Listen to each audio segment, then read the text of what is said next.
ನಮಸ್ಕಾರ, ನಿಮ್ಮೆಲ್ಲರಿಗೂ ಸ್ವಾಗತ.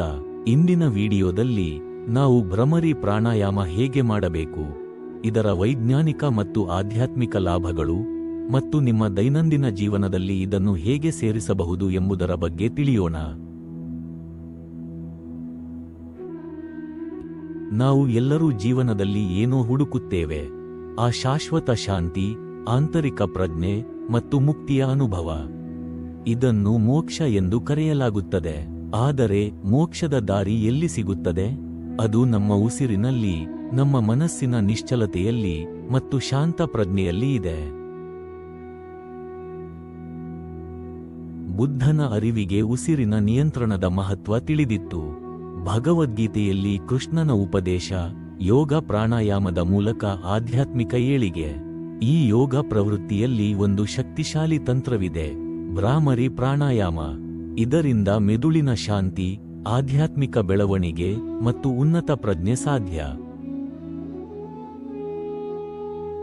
ಭ್ರಮರಿ ಪ್ರಾಣಾಯಾಮವು ಹಮ್ಮಿಂಗ್ ಬಿ ಶ್ವಾಸೋಚ್ಛ್ವಾಸ ವಿಧಾನ. ಇದರಲ್ಲಿ ನಾವು ಹಮ್ಮಿಂಗ್ ಶಬ್ದ ಮಾಡುತ್ತಾ ಉಸಿರನ್ನು ನಿಯಂತ್ರಿಸುತ್ತೇವೆ. ಈ ಶಬ್ದವು ಮನಸ್ಸನ್ನು ಶಾಂತಗೊಳಿಸಿ ಆಜ್ಞಾಚಕ್ರದ ಶಕ್ತಿಯನ್ನು ಪ್ರಬಲಗೊಳಿಸುತ್ತದೆ. ಈ ಪ್ರಾಣಾಯಾಮದ ಪ್ರಭಾವವನ್ನು ಹೆಚ್ಚಿಸಲು ಕೆಲವು ಪ್ರಮುಖ ತಯಾರಿಗಳನ್ನು ಪಾಲಿಸಬೇಕು. ಶುದ್ಧ, ಶಾಂತ ಮತ್ತು ಸ್ವಚ್ಛವಾದ ಸ್ಥಳದಲ್ಲಿ ಕುಳಿತುಕೊಳ್ಳಿ. ಸಿದ್ಧಾಸನ, ಪದ್ಮಾಸನ ಅಥವಾ ಸುಖಾಸನದಲ್ಲಿ ಕುಳಿತು ಬೆನ್ನು ನೇರವಾಗಿರಿಸಿ. ಕಣ್ಣುಗಳನ್ನು ಮುಚ್ಚಿ ಸಂಪೂರ್ಣ ವಿಶ್ರಾಂತಿ ಪಡೆಯಿರಿ. ನೋಯಿಸದ ಹಗುರವಾದ ಬಟ್ಟೆ ಧರಿಸಿ. ಖಾಲಿ ಹೊಟ್ಟೆಯಲ್ಲಿ ಬೆಳಿಗ್ಗೆ ಅಥವಾ ರಾತ್ರಿ ಮಾಡಿದರೆ ಹೆಚ್ಚು ಪರಿಣಾಮಕಾರಿ.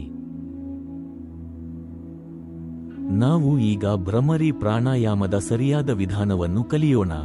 ನಿಧಾನವಾಗಿ ಉಸಿರೆಳೆದುಕೊಳ್ಳಿ. ಕಿವಿಗಳನ್ನು ಮುಚ್ಚಿ ಅಥವಾ ಹೆಬ್ಬೆರಳ ಬೆರಳನ್ನು ಕಿವಿಯ ಮೇಲಿಟ್ಟು ಮೌನವಾಗಿರಿ. ಇತರ ಬೆರಳುಗಳನ್ನು ಭ್ರೂಮಧ್ಯ ಅಥವಾ ಎರಡು ಹೂಬಿನ ಮಧ್ಯೆ ಇರಿಸಿ. ನಿಧಾನವಾಗಿ ಉಸಿರನ್ನು ಹೊರಹಾಕುವಾಗ ಮಂ ಅಥವಾ ದೀರ್ಘ ಓಂ ಶಬ್ದ ಮಾಡಿ.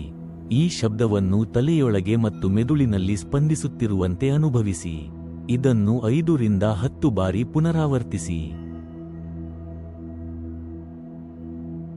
ಪ್ರಮುಖ ಲಾಭಗಳು: ಮಾನಸಿಕ ಶಾಂತಿ, ಒತ್ತಡ, ಆತಂಕ, ದೂಷಿತ ಯೋಚನೆಗಳನ್ನು ಕಡಿಮೆ ಮಾಡುತ್ತದೆ. ರಕ್ತದೊತ್ತಡ ನಿಯಂತ್ರಣ, ಹೃದಯದ ಆರೋಗ್ಯವನ್ನು ಸುಧಾರಿಸುತ್ತದೆ. ಖಿನ್ನತೆ, ಆತಂಕ ನಿವಾರಣೆಗೆ ಸಹಕಾರಿ.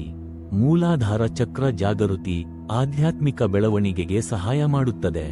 ತಲೆನೋವು ತೊಂದರೆಗಳಿಗೆ ಪರಿಹಾರ.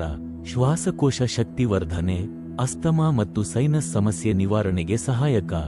ಉತ್ತಮ ನಿದ್ರೆಯನ್ನು ಪಡೆಯಲು ಸಹಾಯ ಮಾಡುತ್ತದೆ. ಆಜ್ಞಾಚಕ್ರದ ಬೆಳವಣಿಗೆ, ಮಹತ್ವದ ಆಧ್ಯಾತ್ಮಿಕ ಅನುಭವ.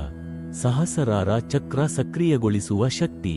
ಅನಾಹತ ನಾದ, ಜಾಗೃತ ಪ್ರಜ್ಞೆಗೆ ದಾರಿ. ನಿರ್ವಿಕಲ್ಪ ಸಮಾಧಿ, ಮೋಕ್ಷದ ಅನುಭವ. ಖಾಲಿ ಹೊಟ್ಟೆಯಲ್ಲಿ ಅಭ್ಯಾಸ ಮಾಡುವುದು ಶ್ರೇಷ್ಠ. ಗರ್ಭಿಣಿಯರು ಮತ್ತು ತೀವ್ರ ಆರೋಗ್ಯ ಸಮಸ್ಯೆ ಇರುವವರು ವೈದ್ಯರ ಸಲಹೆ ಪಡೆಯಿರಿ. ನಿದ್ರಾ ಮೋಡ ಅಥವಾ ಆತಂಕ ಹೆಚ್ಚಾದರೆ ನಿಧಾನವಾಗಿ ಮಾಡಬೇಕು. ಯಾರು ಭ್ರಮರಿ ಪ್ರಾಣಾಯಾಮ ಮಾಡಬಾರದು? ಯಾವುದೇ ಆರೋಗ್ಯ ಸಮಸ್ಯೆ ಇದ್ದರೆ ವೈದ್ಯಕೀಯ ಸಲಹೆ ಪಡೆದು ಪ್ರಾಣಾಯಾಮ ಅಭ್ಯಾಸ ಮಾಡುವುದು ಉತ್ತಮ. ಗರ್ಭಿಣಿ ಮಹಿಳೆಯರು ಮಾಡಬಾರದು. ಹೃದಯ ರೋಗಿಗಳು, ತೀವ್ರ ರಕ್ತದೊತ್ತಡ ಅಥವಾ ಹೃದಯ ಸಂಬಂಧಿತ ಸಮಸ್ಯೆಗಳಿದ್ದರೆ ಮಾಡಬಾರದು.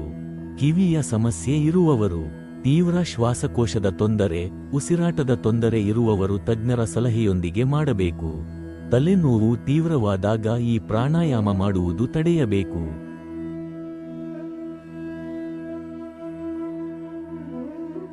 ಮೋಕ್ಷದ ದಾರಿ ನಮಗೆ ದೂರದಲ್ಲಿಲ್ಲ, ಅದು ನಮ್ಮ ಉಸಿರಿನ ಒಳಗೆ, ನಮ್ಮ ಧ್ಯಾನದೊಳಗೆ.